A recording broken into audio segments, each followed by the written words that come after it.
परेशान तो रहूंगा ना पार्वती, आखिर एक बेटी का बाप जो ठहरा। पार्वती, अब उसके हाथ पीले करने का समय आ गया है।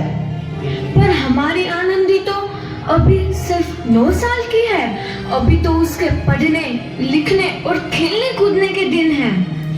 देख पार्वती, लड़कियां पराया धन होती है और जितना जल्दी इन्हें घर से विदा कर दे उतना अच्छा है।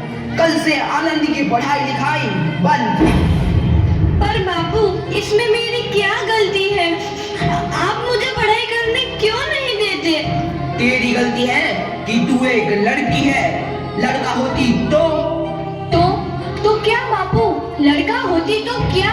ऐ लड़की, ज्यादा जबान ना चला, नहीं तो जबान हलक से खींचकर बाहर निकाल दूंगा। बापू, मैं पढ़ लिख कर कुछ बनना चाहती हूँ। मेरी पढ़ाई ना रोको बापू। आनंदी, तुझे पढ़ना है तो पढ़, लेकिन सारी उम्र बाप की छाती पर यूं बोझ बनकर ना बैठ। पर बापू, अभी तो मेरी उम्र पढ़ाई लिखाई की है। मुझे पढ़ लिख कर डॉक्टर बनना है। पढ़ाई पढ़ाई पढ़ाई, आज तो तेरी इन किताबों का काम तमाम करके ही छोड़ूंगा। ये ले। नहीं बापू, मत फाड़ो बापू। नहीं बापू, नहीं। बापू, ये तुमने क्या किया?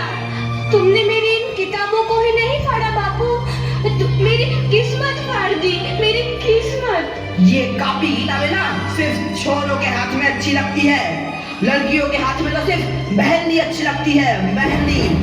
पर बापू, मैं लड़की हूँ तो क्या हुआ? लड़का और लड़की तो हमारे दोनों आंखों के समान होते हैं। चुप कर आनंदी, और यह एहसान मान कि अब तक जिंदा है तू। कहीं बचपन में गला दबाकर मार दिया होता तो यह तेरी बकबक नहीं सुननी पड़ती आज। पर बापू, मुझे चूल्हा जलाना अच्छा ना लगे है। देख छोरी, जितना जल्दी हो तू चूल्हा जलाना सीख ले, उतना ही अच्छा है तेरे लिए। और हाँ, तेरा ब्याह तो होगा, वो भी कल के कल। अबला जीवन है तुम्हारी यही कहानी। आंचल में है दूध और आंखों में है पानी। मुझे माफ कर दे बेटी, तेरे बापू के जिद के आगे मेरी एक न चलेगी। माफ कर दे बेटी, मुझे माफ कर दे। इस प्रकार मात्र 9 वर्ष की छोटी उम्र में आनंदी का विवाह गोपाल राव जोशी से हो गया। बाल विवाह एक सामाजिक कुरीति है और इस कुप्रथा का शिकार होना पड़ा आनंदी को। 5 वर्ष बाद आनंदी 14 साल की हो गई है। उसके घर एक शिशु ने जन्म लिया है। देखते हैं आगे क्या हो। देखिए ना, इसे क्या हो गया है? इसका माथा तो अंगार की तरह तप रहा है। इससे तो बहुत तेज बुखार है। आप बिना कुछ भी बोलते हैं, दीजिए मुझे। माधव, जल्दी से वैद्य जी को बुला के लाओ। जी, अभी बुला के लाता हूँ। ये तुम क्या कर रही हो आनंदी? भगवान की विभूति लगा रही हूँ। बस करो आनंदी, ये सब अंधविश्वास है। अरे आप यकीन तो कीजिए, भगवान की कृपा से इसका माथा ठंडा हो रहा है और बुखार भी उतर गया है ना बाबू? देखिए, दीजिए मुझे। उठो बाबू, आंखें खोलो, तुम्हें तुम्हारी माँ बुला रही है। आंखें खोलो, देखिए ना इसे क्या हो गया है। आंखें भी नहीं खोल रहा। आंखें खोलो बेटा। आप चुप क्यों है? आंखें खोलो बेटा, आंखें खोलो। आनंदी, हमारा बेटा कभी आंखें नहीं खोलेगा। नहीं, ऐसा नहीं हो सकता। मेरे बेटे को मुझसे कोई नहीं छीन सकता, कोई नहीं छीन सकता। पागल मत बनो आनंदी। माधव,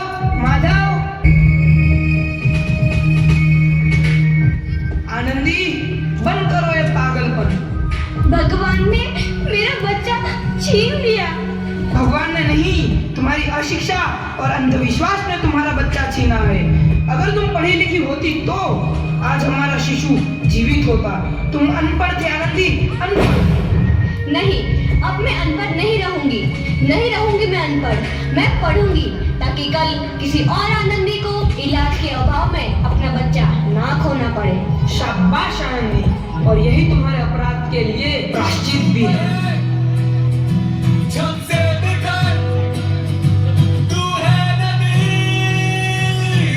आनंदी, तुम्हारी 12वीं का परिणाम आ गया है। तुमने पूरे कॉलेज में प्रथम स्थान अर्जित किया है। आनंदी, तुम्हारी मेहनत रंग लाई है। तुम्हें शिक्षा वृत्ति मिली है। ये लो तुम्हारे अमेरिका जाने की टिकट। मुझे शिक्षा वृत्ति मिल गई, मैं अमेरिका जा रही हूँ। पर ये सब मैं अकेले कैसे कर पाऊंगी? आनंदी, अपने आप को इतना कमजोर क्यों समझ रही हो? फिर इतना पढ़ने लिखने का क्या फायदा? तुम अभी गवार की गवार नहीं हूँ मैं अब गवार।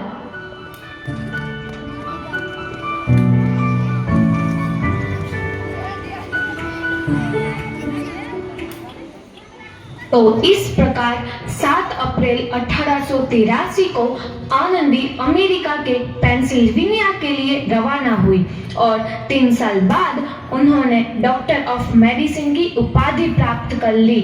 इधर आनंदी के पिता की तबीयत बहुत खराब है। आगे क्या होता है देखते हैं। लगता है अब मेरे जाने का समय आ चुका है। अब मैं नहीं बचूंगा। ऐसा मत बोलो। शहर के सिटी हॉस्पिटल में अमेरिका से डिग्री लेकर कोई बड़ा डॉक्टर आया है। एक बार वहां चलकर दिखा लेते हैं। हाँ, सही बोला भैया।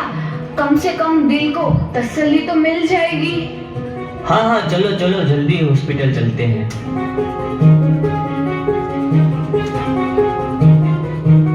इस मरीज की हालत तो बहुत ही खराब है। कोई चमत्कार ही इसे बचा सकता है। ऐसा मत बोलो भाई।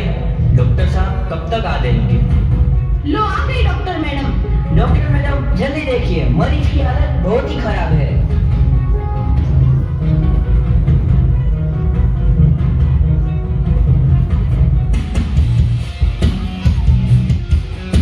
अब आप बिल्कुल ठीक हैं।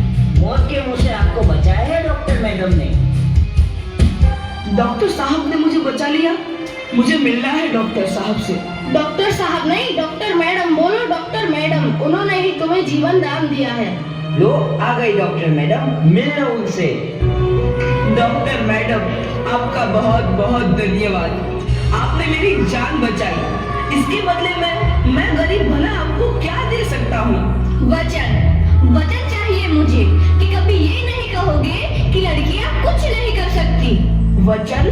ये कैसा वचन? अरे श्यामलाल, तुमने पहचाना नहीं? तुम्हारी बेटी आनंदी। आनंदी? मेरी बेटी आनंदी डॉक्टर? हाँ बाबू, वही आनंदी जिसके लिए बचपन में तूने चूल्हा और दूल्हा के अलावा कुछ नहीं सोचा था। आनंदी, आनंदी मेरी बेटी, मुझे माफ कर दे। मैं तेरा गुनहगार हूँ बेटी। नहीं नहीं बाबू, वही आनंदी जिसके हाथ पीले करके तुम उसकी सारी जिंदगी काला कर देना चाहते थे। माफ कर दे मुझे मेरी बच्ची, माफ कर दे। मैं तेरा अपराधी हूँ मेरी बच्ची, माफ कर दे। नहीं बाबू, मैंने तो तेरा एहसान चुकाया है। याद है ना अपना एहसान जो बचपन में तुमने मुझ पर किया था? ताने सुना सुना कर जीते जी मार डाला था मुझको। अब बोल, और किस किस को मारेगा? आनंदी बेटी, मुझे माफ कर दे मेरी बच्ची। मैं तेरा गुनहगार हूँ। बाबू, आपने ही तो बोला था किताबें सिर्फ बेटों के हाथ में अच्छी लगती है, बेटियों के हाथ में तो सिर्फ मेहंदी। बेटों और बेटियों में फर्क करना तो आंखों में फर्क करने समान है। एक का पढ़ना और दूसरे का ना पढ़ना सामाजिक अंधकार है बापू, सामाजिक अंधकार। उपकार मांगता हूँ मैं तुझ जैसी बेटी का, जिसने सारी उम्र मुझसे कुछ ना मांगा तो सिर्फ बराबरी का दर्जा। वरना सच तो यह है कि मैं तेरी माफी के लायक भी ना हूँ। मुझ जैसा बाप तेरी बराबरी कर सके, उसके मैं लायक भी ना हूँ मेरी बेटी, मैं लायक भी ना हूँ। अपने बापू को क्या माफ नहीं करोगी आनंदी? माफ कर दो आनंदी, माफ कर दो। सुबह का भूला यदि शाम को घर लौट आए तो उसे भूला नहीं कहते। बापू। तो इस प्रकार आनंदीबाई जोशी ने अपनी मेहनत और अटूट इरादे से न केवल भारत की पहली महिला डॉक्टर बनी, बल्कि आगे चल के उन लड़कियों के लिए सुनहरा रास्ता दिखा गई जो जीवन में कुछ करना चाहती थी।